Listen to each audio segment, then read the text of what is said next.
So let's talk about my Erin Condren planner. I'm just kidding.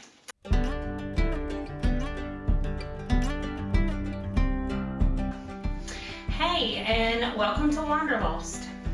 This time, in this video, we're going to talk about budgeting and how we try to plan our budget when we make our big trips so that we stay within how much we want to spend, and we're trying to be good stewards of what we've been gifted with. Okay, the first thing we do after we decide where we're going and when we're going is book the hotel. That's usually the most expensive part. Actually, I think gas is sometimes the most expensive part, but the hotel is kind of expensive. So usually what we do this during our normal budget meeting for date night. It's super sexy. And usually what we do is I get the pen and the book out, and he has his phone, and he goes to booking and finds out how much the hotel is, right? Well, first thing we do is we use booking to see what's available in the area, what fits with the size of our traveling party at that point.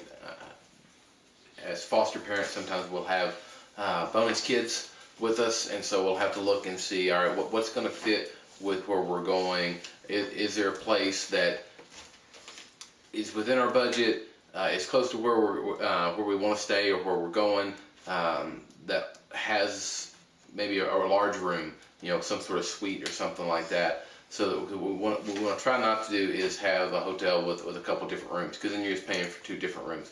So we look with booking, and booking's been really good for us of finding those kind of out of the way places that are able to meet those sort of needs that are sometimes off the beaten path a little bit. Okay, so we decided that near Chicago would be about halfway for this upcoming trip. So he starts looking on Booking and finds us as good a deal as we can find on Booking. And you do, after your first 5 bookings on your account, you do start getting a 5% off, 10% off? I think it's 10%, genius discount. Yeah, a genius discount. That's pretty cool. So what we did is, oh, there we go. I was like, wait, what? So the second thing we do after we find the hotel, we write down how much that's going to cost. And generally, if you use a hotel to get there, you're going to also need one to get back. And so what we found is a lot of times those prices are not the same, like going and coming. So we could stay in a different place. I think this time for this trip, we're staying in the same place both times, going and coming. And so we write that down, how much the hotel is going to be. And there is about a $20 difference in how much it's going to cost going and coming back. It's more expensive coming back. Maybe because it's, well, no, I don't know. Maybe because it's on a weekend when we're coming back. Yeah, most likely. And it's not a weekend when we're going. So then what we do is we decide how many miles. Well, we don't decide. We look on the map and see how many miles we're going to be driving. And we have a Toyota Sienna minivan. And so it gets about, a full tank will go about 360 miles, 370 miles on a full tank of gas. So we just use that to determine about how many tanks of gas we're going to have, and then we just estimate. Like, I know as we drive across the country, gas is going to be more expensive in some places. Certainly when we get to DC, it's going to be more expensive. Some places will be cheaper, so we're hoping it'll all average out to about the same price. Once we figure out the gas, those are our 2 most expensive things, the hotel and the gas. And then you talk about how we do per diem for the kids. So we're not doing it exactly this way on this trip, but what we normally do, and what we worked really well, especially when we were traveling around Europe with our kids, and as we came back over here, is our kids are all tweens or above, and the older two both had debit cards through our bank. And so basically what we did was I worked it like if it was a business trip. We gave them a per diem. We figured out lunch was usually about $10, dinner something for around $15, and so they get $25 a day per diem. Yeah, because we always bring breakfast with us, so we bring Pop-Tarts or muffins or whatever. I mean, they get to decide what they want, but we just don't get that. Or the hotel that we're staying at offers a breakfast. Yes, most of the time. So generally, breakfast is handled in some way or form. But for the meals, and so basically, they generally get $25 a day. And for the older kids who have their debit cards, we just transfer that money every day, and then they're responsible for paying for their own stuff. What we have found that makes nice, especially for a place, we want to go eat, say tacos or something, or we want something that's not McDonald's. But of course, they want McDonald's or Burger King. So we go get what we want, whether we're stopping or not, and then we'll pull up to Burger King and say, all right, go and get your food. And we will sit there and eat hours in the car while they're going in to get their food. And so then we can drive without eating while we're driving. But then also we're not stopping and going in and ordering food and, So it just works out better that we get our food first and we get to eat, and then they get to go. And then, for example, on one trip we went and we were at the Mall of America in Minneapolis. And so everybody could go get what they wanted to. And we didn't have to go stand in line with each kid to get something. And it also teaches them to kind of be responsible for their money, because it's per diem. So if our youngest son had found that he could eat at Burger King for $4.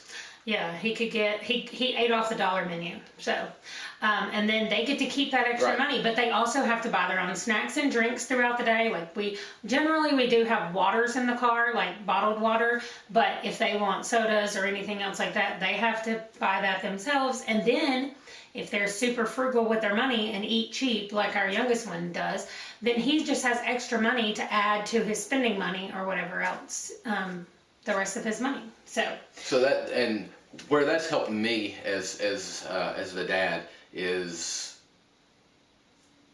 go in knowing how much we're going to spend on food, quote unquote food, on the trip. So you're not going and you're like, all right, well, we're going to eat lunch out this day, and today the kids all want the big burger off the thing, and you're going, holy cow, look at this. Like, nope, does that fit in your per diem?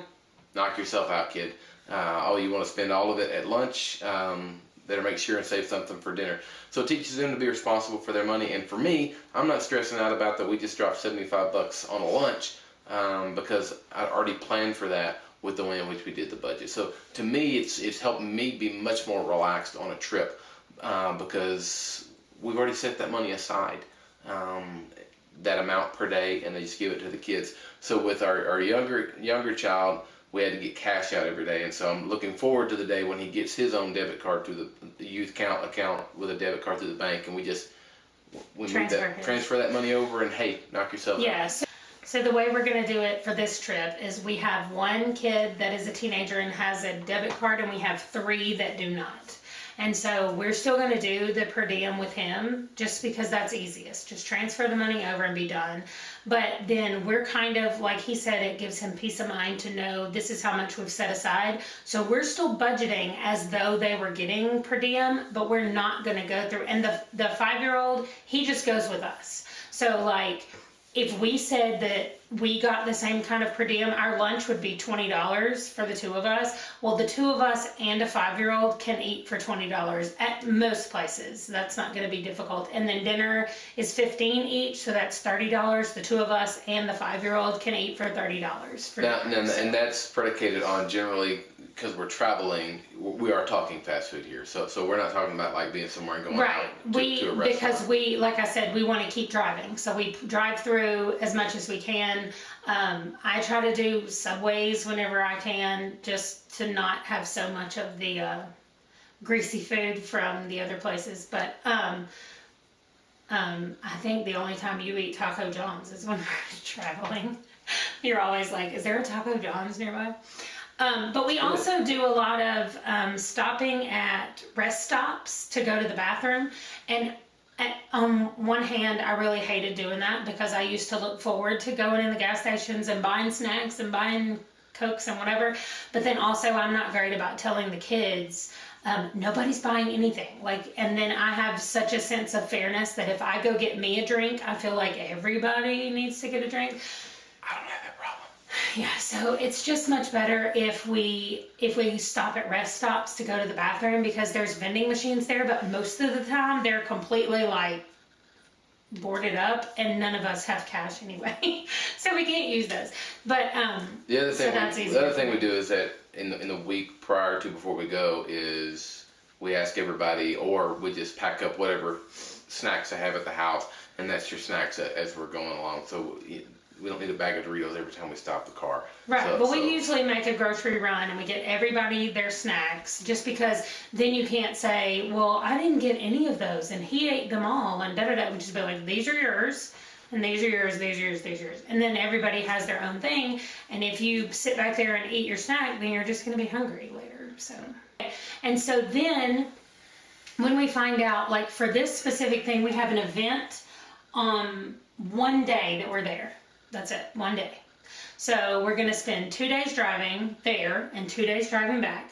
We have the event one day, and so we have 1, 2, 3, 4, 5 more days to do whatever we want, kind of. So we're definitely resting on our first day. Also, we should say we're going to see friends. So one day is for rest, and also since we lived there in this area for 4 years, they kind of want to have like a party kind of thing. It's kind of going to be an open house. Like we're just going to be hanging out at their house, and anybody who wants to come by and see us can come see us. So I think that's the best thing in the world, because we're going to be very tired from 2 very long days of driving, and then we can just hang out at the house and people can come visit us, which sounds like my dream, like just being home and then lots of people coming. I like lots of people, so lots of people. So that's what we're going to do for one of the days. And then, I mean, we're in DC, so we're definitely going to go walk around the monuments at the mall. She sent me the weather today. It's supposed to be nice, which anything is better than this. It is snowing outside of our house. yes, right now. it is. It is late April. What is in happening South in South Dakota? And it snowed today. Someone broke ridiculous. South Dakota. It's I don't know who ridiculous. did it. We said something about summer, and one of our kids was like, I think summer is never coming. I was like, I know. Okay, anyway. So we're going to spend one day at the mall in DC and going around. I think we're definitely going to go see the Smithsonian Museum of American History. We have, our youngest one is really wanting to go back there. And then I haven't been to the African American History Well, it wasn't open Museum. when we were there. Well, I know they were still building it when we moved, and so I'm for sure going to that. And then I have to go back and see all my monuments, specifically FDR. I'm gonna try not to gush about that monument when we get there, but it's my most favorite one. So, what are you looking forward to seeing? Just being back at the mall, and I think they finally finished all the construction on the reflecting pool. Yeah, the rumors were that they were putting in like all these underground tunnels when we were there, because they kept doing construction It's on like it. double secret probation. All right, I know. So no, just being back there, but really just a week of hanging out with friends and family. I think is the best part. But yeah, you know, the Korean monument's my favorite there at the mall. So I like it. seeing that again, and just being back in the area. How about Hard Rock Cafe? Yeah. So We're gonna go spend a day in Baltimore. They're down on the, what's it called? The river? the National Harbor. National Harbor. No, that's in DC. Where we went to watch the fireworks, that's the National Harbor. So is it the Inner Harbor then? I don't know. It's a harbor. I know that. Okay. Well, it's the water in the harbor in Baltimore. Yeah. Okay. We're gonna go So maybe it's there. Baltimore Harbor. I don't know. Baltimore Harbor? I don't know. The water in Baltimore. I don't know. Are you I sure? think everybody's really going to like it. We're going to go to the Hard Rock, and then we're going to Fort McHenry, which is my most favorite place in the whole world. So there will be video of that. Hashtag obsessed. I really like it. So our 2 little guys that are with us temporarily, they've never been to the ocean. And so there's a state park in Maryland that is the beach. Like you just drive through the entrance and then you park and you're at the beach. And it's a pretty beach, and you can see the giant bridge. What's that called? I don't know. It's scary. Yeah. A lot of people are scared of that bridge, but whatever that giant bridge is that goes over the little arm of Maryland that comes down. I don't know. You're right there on that beach, right by that thing. I don't think you ever even went there. At the beach. I took the boys there quite a lot with our homeschool family. I'd forgotten that we were going to try to go to Gettysburg. So we did Gettysburg several times while we were there, but I want to go back now that the boys are a little older. And Yeah, have a little and better Gettysburg and Fort McHenry will probably be their own video, just so if somebody's wanting information specifically about Gettysburg or specifically about Fort McHenry, then it'll be easy to find. They'll probably just be short videos. Well, Gettysburg will probably be longer, but Fort McHenry, there's not that much to it. It's really great, but it's not that much. So, I think that's all that we're going to be doing. I know it sounds like, I mean, I said that's all, but it sounds like a lot of stuff that we're going to be doing. So, we mostly just plan it out based on what we have. And then what I also do is I will look up all these places that we're going and find out how much they cost. Like, a lot of it is free. The Smithsonian is nothing. The Fort McHenry is free if you're active duty military, so that won't be a problem. Gettysburg, I think we have a pass that will work for Gettysburg. Our military national park pass should work for Gettysburg, but I'll look that up and make sure, because I don't like to be surprised when we get there. Like at the state park in Maryland, to get to the beach, we have to pay, and it's generally in cash at a little kiosk thing, kind of like how Custer is. There's not a person there in the booth. So we'll have to make sure that we have cash for that. So I like to have that kind of stuff, because then it keeps him relaxed when I can say, see, it was already written down and we knew this is how much we were going to spend on this, and that kind of stuff. So that's really the only thing that we have left to be ready to go on the trip, from my part, is figuring out how much the things cost that we're going to be going and doing, and then he has the part of deciding what all is going to go in the van and how that's going to go. Yeah, Yep. You've like our pre-planning for the trip is pretty funny, because my pre-planning involves like looking up all the places and doing all the things, and his pre-planning was to find someone who could detail the van before we left. So that kind of sums up the whole entire thing right there. Yes. Yeah, so we'll be posting pictures and videos from our trip while we're there on Instagram. So if you don't follow us on Instagram, the link is below, but it's called Wanderlost Family. And I guess that's it. Like, comment, or subscribe, and ring the bell for notifications. All right, we'll see you guys in Maryland. Yep. Bye. The first thing we do after I'm falling off the bed, hold on.